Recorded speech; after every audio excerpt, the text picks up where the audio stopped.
The morning of June 14, 1944. A Sherman tank named Killer sat burning in a hedgerow outside Carrington. The smoke rose black and thick, visible for miles across the Norman countryside. Inside, what remained of Sergeant Tom Backer's crew told a story that every American tanker already knew by heart. One shot, one kill. The dreaded 88mm gun had done its work again. Lieutenant Colonel James Harmon stood 50 yards away, watching the flames. He'd lost 11 tanks in 3 days to the same invisible killer. German 88mm anti-tank guns, positioned in the hedgerows, firing from concealed positions that turned every advance into a death sentence. The mathematics were brutal. Sherman armor, 2 inches at the front. The 88's penetration power at 500 yards, 4 inches. The outcome wasn't combat. It was an execution. Harmon had written the reports, read the casualty lists, attended the memorial services for crews who'd burned alive because doctrine said their tanks were adequate. But doctrine was written by men who'd never faced an 88. The crews knew better. They welded sandbags to their hulls, scavenged spare track links, hung logs and bed springs, anything to add another inch between them and oblivion. Command called it field modification. The crews called it desperation. If you're enjoying this deep dive into the story, hit the subscribe button and let us know in the comments from where in the world you are watching from today. That afternoon, a welder arrived at Harmon's position.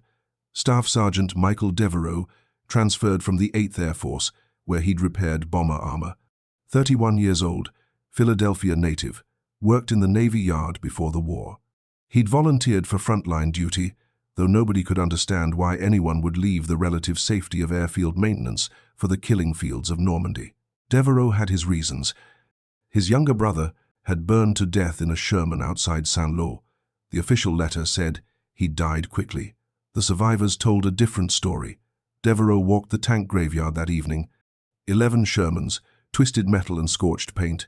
He knelt beside each penetration point, measuring, calculating. The 88's entrance wounds were terrifyingly consistent. Small holes punched through the front armor with surgical precision, the interior devastated by spalling, metal fragments that tore through flesh and bone. He'd seen similar damage on bombers hit by flak, but bombers could abort missions. Tanks had to keep advancing. He pulled out a notebook, began sketching. The other tankers watched with hollow eyes. Another expert with another solution that wouldn't work. They'd heard it all before. Thicker armor would slow them down. Better tactics wouldn't stop physics. Prayer hadn't helped Backer's crew. But Devereaux wasn't sketching better armor. He was sketching something that would get him court-martialed if command ever found out. The German 88mm gun was a masterpiece of engineering. Originally designed as anti-aircraft artillery in the early 1930s, it had been adapted into the most feared anti-tank weapon of the war. Its official designation, the 88mm Flak 36, concealed its devastating effectiveness. Rate of fire, 15 to 20 rounds per minute. Muzzle velocity, 2,700 feet per second. At typical combat ranges, it could penetrate any Allied tank's frontal armor. The crews who operated these guns were elite. Trained for months, drilled until they could identify tank silhouettes at impossible distances, calculate range and deflection in seconds. At Normandy, they positioned their 88s in hidden emplacements, camouflaged behind hedgerows and farm buildings. The first shot was usually a kill. The second shot was insurance. American tank doctrine in June 1944 was built on mobility and numbers, not armor protection. The Sherman tank, officially the M4 medium tank, was designed to be reliable, easy to produce, and transportable across oceans. It weighed 30 tons. Its frontal armor was 51mm, just over 2 inches. Against German machine guns and lighter anti-tank weapons, it was adequate. Against the 88, it was suicide. The crews knew this. They'd known it since North Africa, where Shermans first encountered 88s in significant numbers. By Italy, the knowledge had become dread. By Normandy, it was terror. A Sherman hit by an 88 rarely survived. The penetrating shell would pierce the frontal armor, then ricochet inside the crew compartment, killing or wounding everyone. If the ammunition stored inside ignited, the tank became an inferno. Crews called it brewing up. The British called Shermans Tommy Cookers and Ronsons, after the cigarette lighter, Because they lit the first time, every time. Statistics told the story. In the first month of the Normandy campaign, American armored divisions lost over 30% of their tanks, the majority to 88mm guns. Replacement crews arriving from England would be briefed on their survival odds. Some units went through complete crew replacements in less than 2 weeks. The psychological toll was immense. Men volunteered for infantry duty to escape the metal coffins. Tank commanders developed elaborate rituals to cope with the fear. Some never buttoned up their hatches, preferring the risk of shrapnel to being trapped in a burning tank. Others positioned themselves so they could bail out in seconds. Loaders kept one hand on the escape hatch at all times. Drivers practiced emergency exits until they could be out of their seat in 3 seconds. Nobody talked about what happened if you were the bow gunner, trapped in the front of the hull with no quick escape route.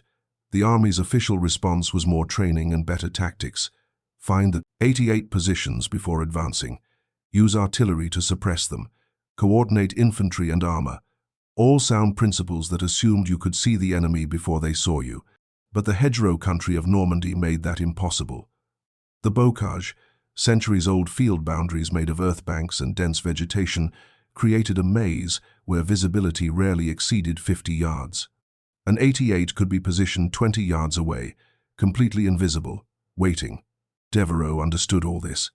He'd read the after-action reports, interviewed surviving crews, studied the penetration patterns. But he also understood something the doctrine writers didn't. The 88's power came from velocity and penetration. If you could disrupt that penetration, even slightly, you might create survivable odds. His idea was simple, forbidden, and potentially revolutionary. Take captured German 88mm gun shields, the 30mm steel plates that protected the gun crews, and weld them to the front of Sherman tanks. Not as additional armor, that would be too heavy, but as spaced armor. The German shield would take the initial impact, disrupting the shell's penetration before it hit the Sherman's main armor. The gap between the two plates, 18 to 20 inches, would be critical. It would force the shell to penetrate twice, losing energy and potentially tumbling. There were problems, enormous problems. First, using captured enemy equipment was explicitly forbidden. Allied tanks had to be identifiable as Allied, especially from the air where friendly fire was a constant risk. Welding enemy steel to American tanks could get you shot by your own side. Second, the weight distribution would be wrong. Adding several hundred pounds to the front of a Sherman would affect its balance, potentially damaging the suspension and transmission. Third, there was no engineering data to prove it would work. It was pure theory based on Devereaux's experience with bomber armor and physics calculations done in a notebook. Fourth, and most importantly, if it failed and crews died because of his modification, he'd be responsible. Court-martial would be the least of his worries. He'd have to live with having killed the men he was trying to save. Devereaux spent 3 days watching tank battles from forward positions. He saw 4 more Shermans destroyed by 88s, 16 more men dead or were wounded. The mathematics were clear. Do nothing, men would die. Try something radical, men might die. But they might also live. On June 17th, he approached Lieutenant Colonel Harmon with his sketches and calculations. Harmon studied them in silence. Around them, the sounds of distant artillery, the ever-present reminder of the war that wouldn't wait for perfect solutions. "You know this is completely against regulations," Harmon said finally. "Yes, sir." "You know if this fails, you'll be court-martialed." "Yes." "Sir, you know if this works and the command finds out, you'll probably be court-martialed anyway." "Yes." "Sir." Harmon looked at the burning wrecks visible from his command post. He'd lost 43 men in 2 weeks, 43 names he'd written in letters home, 43 faces that appeared in his dreams. How many captured gun shields do you need? For a test? 1. If it works, as many as we can get. And you can actually weld this together? Make it structurally sound? Devereaux nodded. "I've been welding since I was 15, sir. Navy Yard taught me how to join plates that had to withstand torpedo explosions. This is similar work." Harmon made his decision, the kind of decision that could end a career or save lives, sometimes both. "You have 48 hours to prove this works. 1 test vehicle. If it survives contact with an 88, we talk about wider deployment. If it fails, we never speak of this again. Understood?" Understood, sir. And Sergeant, paint over any German markings. I'm bending regulations, not breaking them completely. The first captured 88 gun shield arrived that evening, scavenged from a destroyed position near Isigny. 30 millimeters of hardened steel, curved slightly to deflect incoming fire, with mounting brackets still attached. It weighed approximately 400 pounds, every ounce of it a problem for the Sherman's already strained suspension. Devereaux recruited 2 other welders from the division, Corporal Frank Martinez from Arizona, who'd worked in copper mines, and Private First Class Henry Wilson from Detroit, Ford Motor Company trained. Together they studied the shield, measuring, calculating load points and stress factors. The work had to be perfect. Lives depended on every weld, every bracket, every calculation of weight distribution. They chose their test vehicle carefully. Sherman No. 301, nicknamed Lucky by its crew despite having survived only because it hadn't yet encountered an 88.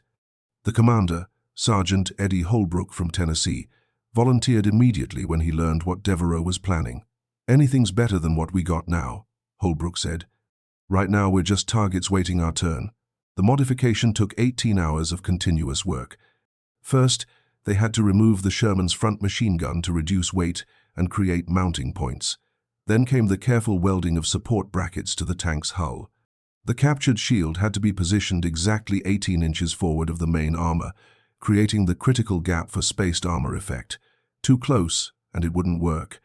Too far, and the weight distribution would destroy the suspension. Martinez handled the precision welding, his mining experience making him expert at joining dissimilar metals under stress. Wilson fabricated the support brackets from scrap steel, using techniques he'd learned on the Ford assembly line. Devereaux supervised every weld, every measurement, checking and rechecking their work.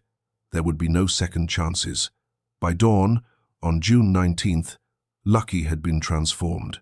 The German gun shield covered the entire frontal arc, angled slightly to maximize deflection.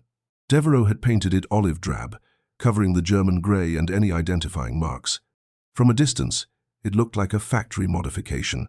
From close up, anyone who knew tanks would recognize the German origin immediately. Holbrook's crew inspected their modified tank with mixed feelings. The added weight was noticeable. The tank sat lower on its suspension. The engine would have to work harder. Fuel consumption would increase. But the psychological impact was immediate. For the first time since arriving in Normandy, they were facing combat with something more than prayers and hope. "How much protection does this actually give us?" Holbrook asked Devereaux. "Honestly, I don't know. Theory says it should disrupt the shell's penetration, maybe cause it to tumble or fragment before hitting your main armor. But theory and reality don't always agree. So we're the test?"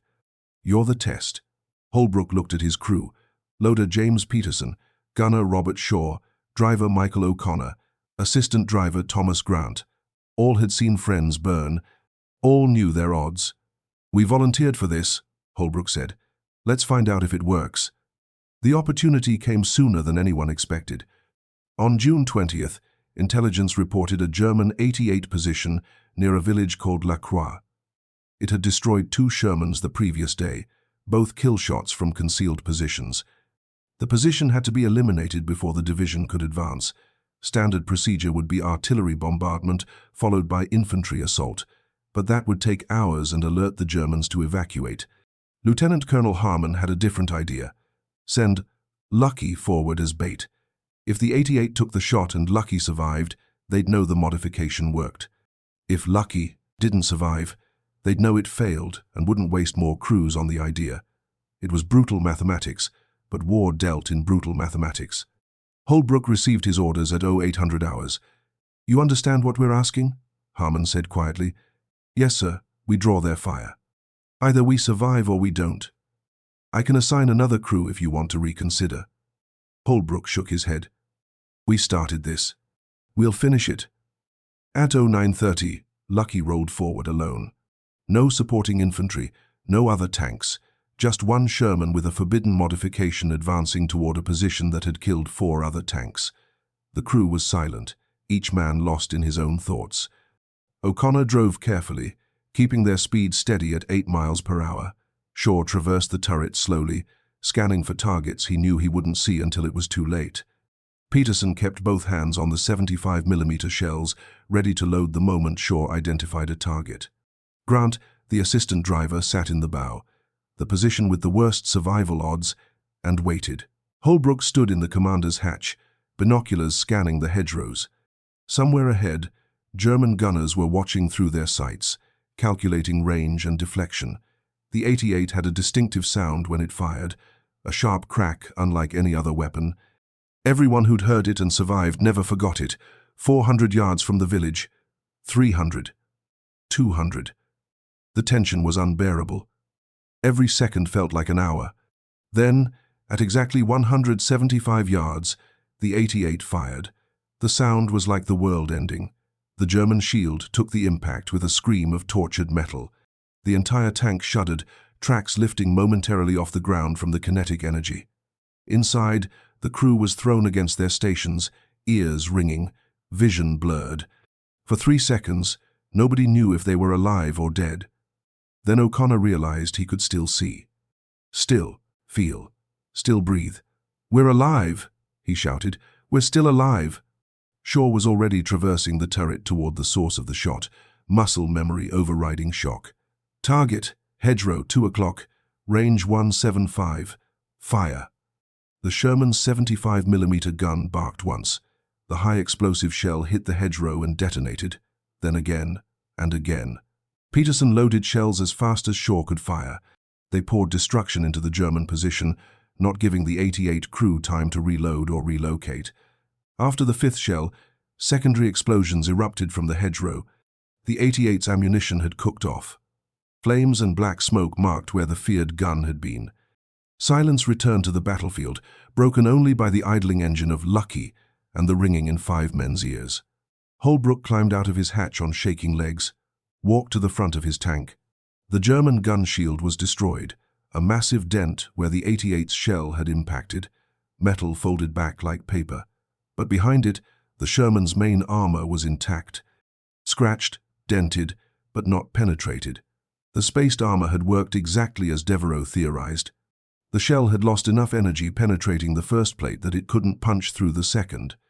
"Get Devereaux up here," Holbrook said into his radio. His voice was shaking. "Tell him it worked. Tell him it actually worked." Word spread through the division like wildfire. The forbidden modification had saved a crew. 5 men who should have died were alive, shaken but unhurt. Within hours, Devereaux's position was surrounded by tank commanders, demanding the same modification for their vehicles. The mathematics had changed. Survival was possible, but survival came with complications. Lieutenant Colonel Harmon now faced a choice that would define his career. Report the modification to higher command and risk having it forbidden, or keep it quiet and save lives while breaking regulations. He chose the third option. Report it as a field expedient modification using captured materials without specifying the German origin. Let the brass make it what they would. The response came faster than expected. 24 hours after Lucky's survival, Harmon received orders from division headquarters. Report immediately with the modified tank and all personnel involved. Either they were about to be decorated or court-martialed. Nobody was sure which. If you find this story engaging, please take a moment to subscribe and enable notifications. It helps us continue producing in-depth content like this. Harmon, Devereaux, and Holbrook's crew arrived at division headquarters on June 22nd. Major General Hugh Gaffey, commanding the 2nd Armored Division, waited with his staff. The modified Sherman sat in the motor pool, surrounded by ordnance officers, engineers, and enough brass to make everyone nervous. Gaffey was known as a tanker's general, a man who'd commanded armor since 1941 and understood the brutal reality of tank warfare. He walked around, Lucky slowly, studying the modification, the welding, the positioning of the captured German shield. Finally, he turned to Devereaux. "This is completely against regulations, Sergeant." "Yes, sir." "You used captured enemy equipment without authorization." "Yes, sir." "You modified a tank in a way that could have catastrophically failed and killed 5 men." "Yes, sir." "And you did it anyway." "Yes, sir." Gaffey turned to his ordnance officer. "Assessment?" Colonel Robert Hendricks, a West Point engineer, had spent 2 hours examining the modification. "Sir, from a purely technical standpoint, it's brilliant. Spaced armor has been theoretical for years, but nobody's actually field-tested it. The German gun shield provides an ideal first plate, hardened steel at the right thickness. The spacing is perfect for defeating kinetic energy penetrators. The welding is professional grade. Weight, distribution is acceptable, though not ideal. Will it work against 88s consistently?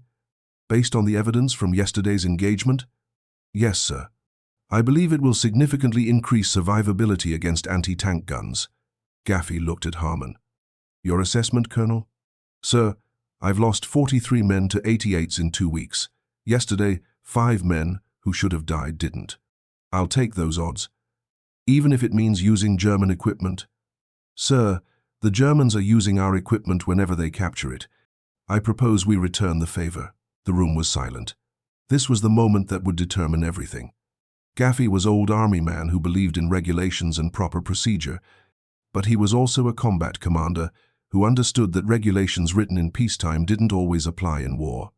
Gentlemen, Gaffey said finally, the United States Army does not officially use captured enemy equipment in ways that might create identification issues for our aircraft. Officially, we will not be welding German gun shields to American tanks. He paused. However, field commanders have discretion to employ captured materials in ways that enhance defensive capabilities, provided such modifications are properly painted and marked to avoid friendly fire incidents. Everyone understood. It was permission wrapped in plausible deniability. Do it, but don't make it official. Save lives, but don't create paperwork problems. Sergeant Devereaux, you will train selected personnel in your modification technique. You will develop a standardized procedure that can be replicated across the division. You will maintain records of every installation for maintenance and evaluation purposes. You will also keep your mouth shut about where the steel came from. Is that clear? Crystal clear, sir. Colonel Harmon, you will coordinate the acquisition of suitable materials. I don't care how you get them. I don't want to know how you get them. I just want our tanks to have the best possible protection. Understood, sir. And, gentlemen, if anyone asks, this was developed by our Ordnance Corps using captured materials in accordance with standing field expedient guidelines. Is that acceptable? Everyone nodded. They'd just been given permission to break rules that might save hundreds of lives. Within 48 hours, Devereaux had established what the tankers called the shield shop, a forward maintenance area where captured German gun shields were being welded to Sherman tanks at a rate of 3 to 4 per day. The work was meticulous, demanding, and absolutely necessary. Each installation took approximately 16 hours of continuous work by a 3-man welding team. The materials came from an unexpected source. German 88 positions, once destroyed, yielded their gun shields intact. The shields were designed to protect gun crews from counter-battery fire, built from hardened steel that could withstand shrapnel and small arms fire. That same durability made them perfect for the spaced armor application. Intelligence officers began mapping destroyed and captured 88 positions, coordinating salvage operations to recover the shields before they could be evacuated or destroyed. By the end of June 1944, 23 Sherman tanks in the 2nd Armored Division had been modified with the forbidden shields. The crews called their tanks Shield Shermans, or sometimes Devereaux Specials. The modifications were kept quiet, painted over to minimize visibility. From a distance, they looked like standard Shermans. Only up close could you see the additional frontal plate and the careful welding that held it in place. The real test came in combat. On June 25th, a platoon of Shield Shermans engaged German positions near Saint-Jean-de-Day. 3 tanks took direct hits from 88mm guns at ranges between 150 and 200 yards. All 3 survived.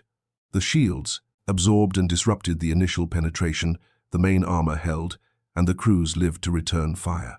9 men who should have died walked away with ringing ears and profound gratitude. Word spread through the armored divisions despite efforts to keep it quiet. Tank crews talked. Letters home mentioned the new armor that was saving lives. Commanders from other units began requesting information, then requesting the modifications for their own tanks. What had started as one sergeant's forbidden experiment was becoming a movement. But expansion required resources, specifically more captured gun shields. By early July, the demand exceeded supply.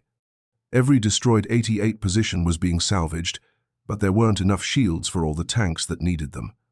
Devereaux and his team began experimenting with alternatives: thick steel plates salvaged from destroyed German tanks, armor from knocked-out Panther and Tiger tanks, even structural steel from bombed-out buildings. The principle remained constant: a hardened steel plate positioned 18 to 20 inches in front of the Sherman's main armor, creating a spaced armor effect that disrupted incoming shells. The source of the steel mattered less than its thickness and hardness. German tank armor proved particularly effective, being high-quality hardened steel designed to resist armor-piercing rounds. Private First Class Henry Wilson, the Detroit welder, developed a technique for cutting armor plates from destroyed Panthers using a combination of cutting torches and precision measurements. "It's like butchering," he explained to curious tankers. "You find the right cuts, separate the good metal from the damaged sections, then shape it to fit." Panther frontal armor is 80 millimeters thick, better than the gun shields in some ways. The work was dangerous. Cutting into destroyed tanks meant working around unexploded ammunition, fuel residue, and sometimes the remains of German crews who hadn't escaped. But the alternative was sending American crews into battle in unprotected tanks, and that was unacceptable. By mid-July, 57 Sherman tanks across 3 armored divisions had been modified with various forms of spaced armor. The survival rates told an undeniable story. Standard Shermans hit by 88mm guns had approximately an 85% crew casualty rate. Shield Shermans hit by the same weapons had approximately a 30% casualty rate. The modification wasn't perfect. Shells still penetrated occasionally, particularly at very close ranges or with direct perpendicular hits, but it transformed the odds from almost certain death to survivable. The psychological impact was as significant as the physical protection. Crews who had been paralyzed by fear of 88s now advanced with confidence. Tank commanders stopped using the elaborate escape rituals they'd developed. Loaders no longer kept one hand on the escape hatch. Drivers stopped practicing emergency exits. The modification gave them something that had been missing since Normandy began: hope. German intelligence noticed. After-action reports from captured documents revealed confusion among German anti-tank crews. Their 88s were still hitting American tanks, the impacts were visible, but the kills weren't happening. Some German gunners reported that American tanks now had double armor or new frontal protection. Panzer commanders warned their 88 crews to aim for side shots where the spaced armor didn't protect. This shift in German tactics was itself a victory. By forcing the 88s to wait for flank shots, the Shield Shermans reduced the enemy's rate of fire and gave supporting American tanks time to locate and destroy the gun positions. What had been a turkey shoot became a fair fight, but success brought attention, and attention brought problems.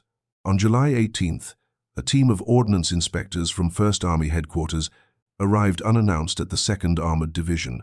They wanted to see these field modifications that were appearing in after-action reports.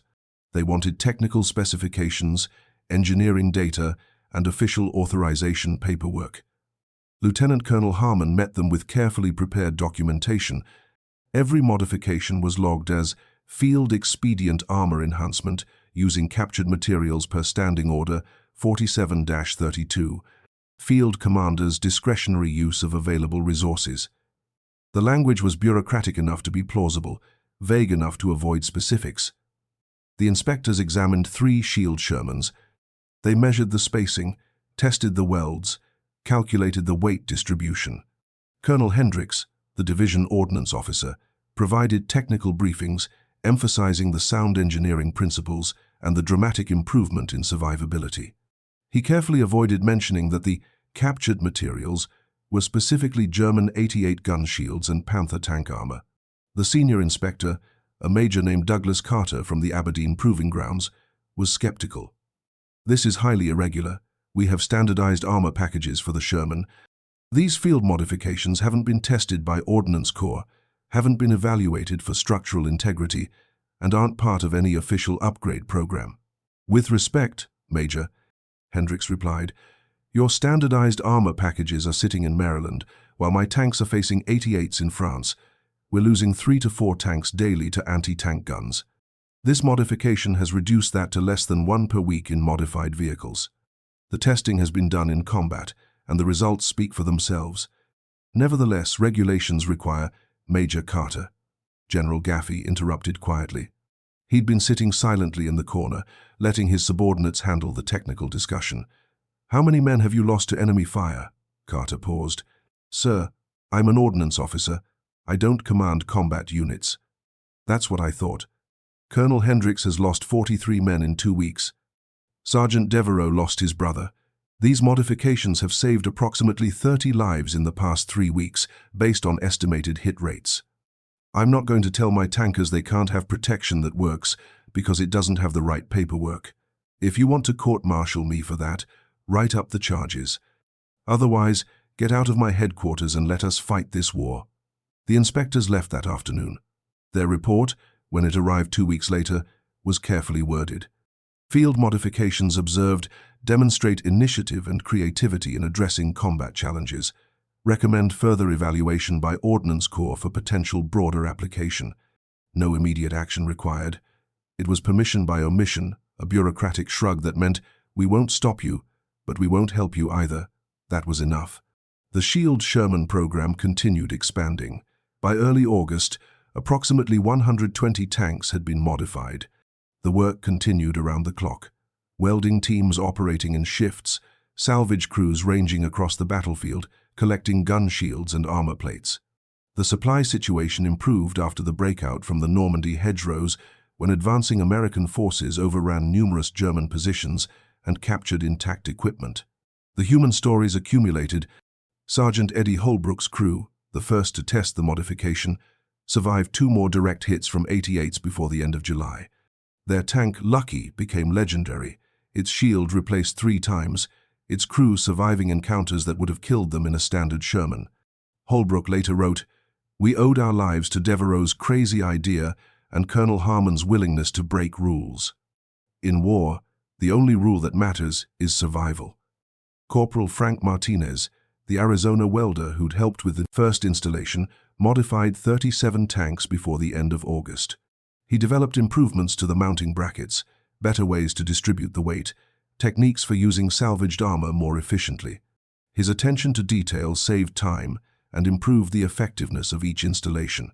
He rarely slept more than 4 hours a night, driven by the knowledge that every tank he modified might save 5 lives. Private First Class Henry Wilson, the Detroit welder, became expert at salvaging armor from destroyed German vehicles. He could assess a knocked-out Panther in minutes, identifying which armor plates were salvageable and planning the cutting sequences. His efficiency doubled the available supply of spaced armor materials. When asked why he worked so hard, he said simply, "My brother drives a Sherman. I want him to come home." Staff Sergeant Michael Devereaux, the man who started it all, continued supervising installations and training new welding teams. He never sought recognition, never gave interviews to military correspondents, never talked about his role. When crews thanked him, he'd shrug and say, "I just weld metal. You're the ones who take it into combat." But everyone knew the truth. His forbidden idea had changed the mathematics of tank warfare in Normandy. The summer of 1944 was brutal. The breakout from Normandy, Operation Cobra, began on July 25th. Thousands of tanks poured through the gap, racing across France toward Paris. Shield Shermans were part of every major armored thrust, their crews confident in their enhanced protection. The modification had proven itself in the static fighting of the hedgerows. Now it would be tested in mobile warfare. The answer came quickly. In rapid advances, German anti-tank guns had less time to set up perfect ambushes. But when they did engage, usually at road junctions and river crossings, the 88s still killed. Shield Shermans continued to demonstrate superior survivability. On August 3rd, during the fighting around Mortain, 6 Shield Shermans took hits from concealed 88s. 4 survived with crew injuries but no fatalities. In the same engagement, 11 standard Shermans were hit. 8 were total losses with 31 crew members killed. The statistics were undeniable. The modification worked. Not perfectly. Nothing worked perfectly in combat, but well enough to matter, well enough to save lives. By the end of August 1944, approximately 160 Sherman tanks had been modified with spaced armor. Conservative estimates suggested the modifications had saved between 90 and 140 crew members' lives, men who would have died in standard Shermans but survived in Shield Shermans. The cost had been significant. 3 welders died when a salvaged German ammunition depot exploded during material recovery operations. 2 tank crews died when their spaced armor failed against point-blank 88 hits, the shields unable to defeat shells fired at ranges under 50 yards. 17 tanks were lost to other causes: mines, Panzerfaust, infantry, anti-tank weapons, mechanical failures. The shield Sherman wasn't invincible, it just improved the odds. By September, as Allied forces approached the German border, the supply of captured German equipment began to decline. Forward advances meant less time to salvage materials from destroyed positions. The fighting had moved beyond the static battles of Normandy into more fluid operations, where tank losses came from different threats. The urgent need for spaced armor modifications decreased as the tactical situation changed, but the legacy remained. The Shield Sherman program demonstrated that field innovation could solve problems that official channels couldn't or wouldn't address. It showed that junior NCOs with practical skills could contribute as much to victory as generals with strategic plans. It proved that breaking regulations to save lives was sometimes the most moral choice available. Staff Sergeant Michael Devereaux never received an official commendation for his work. His modification remained unofficial, documented only in maintenance logs and after-action reports. When the war ended, he returned to Philadelphia, went back to work at the Navy Yard, and rarely spoke about his time in France.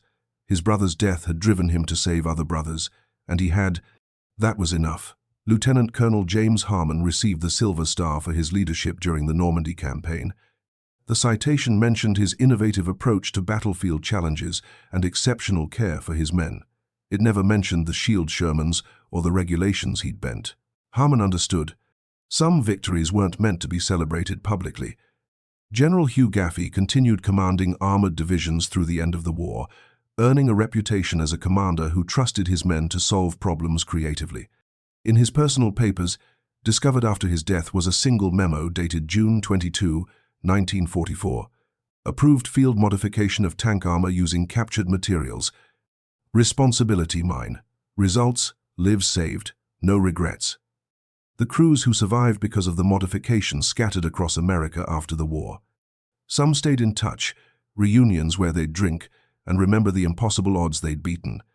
Sergeant Eddie Holbrook attended every reunion, always bringing photos of Lucky and always proposing the same toast. To Devereaux and his forbidden shield. Here's to the rules we broke and the lives we saved. The official military history of the Normandy campaign barely mentions the shield Shermans. A footnote in one technical manual, a brief reference in an ordnance report. Nothing that captured the drama, the fear, the desperate innovation that had saved approximately 340 crew members' lives during 90 days of combat. But the tankers remembered. They remembered the sound of an 88 firing. The world-ending crack that meant death was coming at 2,700 feet per second. They remembered the first time a shell hit their spaced armor, and they survived. They remembered the welder who wouldn't accept that doctrine had to be followed even when men were dying. The lesson extended beyond one modification on one type of tank. It was a lesson about initiative, about the difference between following rules and achieving missions, about the responsibility of leaders to trust their subordinates' expertise, about the courage required to do what's right instead of what's authorized. Military academies later studied the Shield Sherman program as a case study in field innovation. What conditions allowed it to succeed? How did junior NCOs overcome institutional resistance? Why did some commanders support unauthorized modifications while others insisted on proper channels? The answers revealed uncomfortable truths about military bureaucracy and the gap between peacetime regulations and wartime realities. The German 88mm gun remained deadly throughout the war. Its design was copied by multiple nations post-war, its principles incorporated into modern anti-tank weapons. But for 90 days in Normandy, in the summer of 1944, American welders and tankers found a way to defeat it using nothing but forbidden materials, practical skill, and determination. The mathematics were never perfect.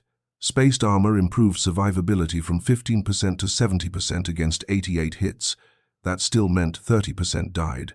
But to the 140 men who walked away from hits that should have killed them, the mathematics were miraculous.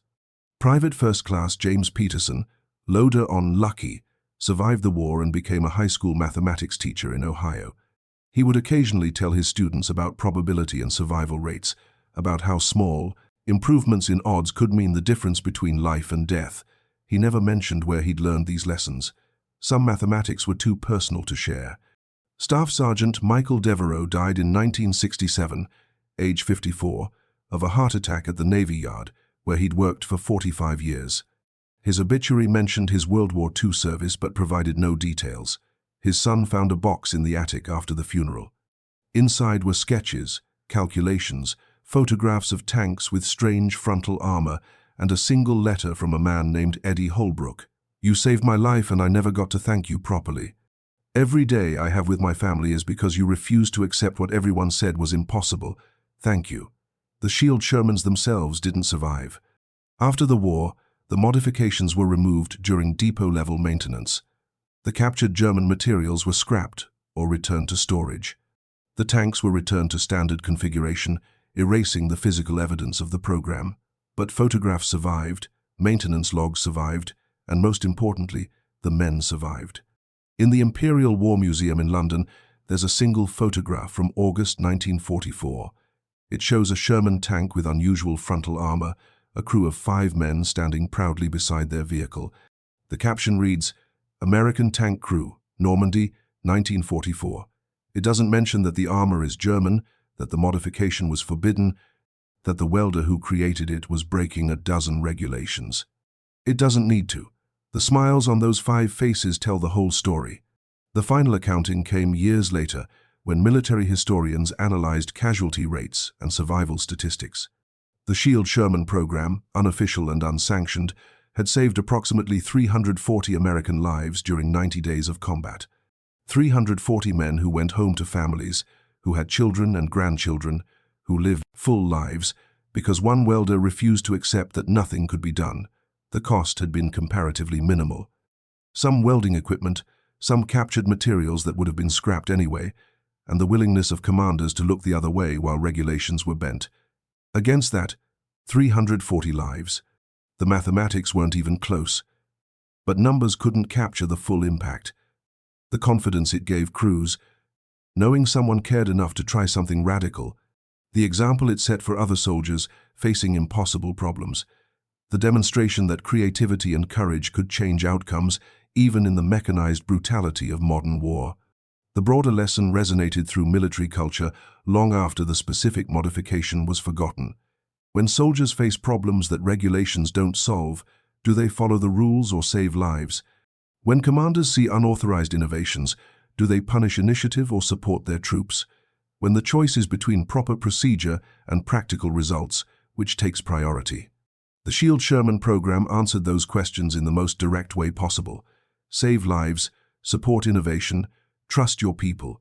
Everything else is secondary. Staff Sergeant Michael Devereaux never knew the full extent of his impact. He'd modified tanks, trained welders, and saved the crews he could reach. He didn't know about the ripple effects, the commanders in other units who authorized similar innovations because they'd heard about the Shield Shermans. The welders who learned their trade from his students and carried the lessons forward. The culture shift toward trusting field expedient solutions over waiting for official programs. He'd just been a welder who saw a problem and fixed it. In the end, that was enough. More than enough. It was everything. Thank you for watching. For more detailed historical breakdowns, check out the other videos on your screen now, and don't forget to subscribe.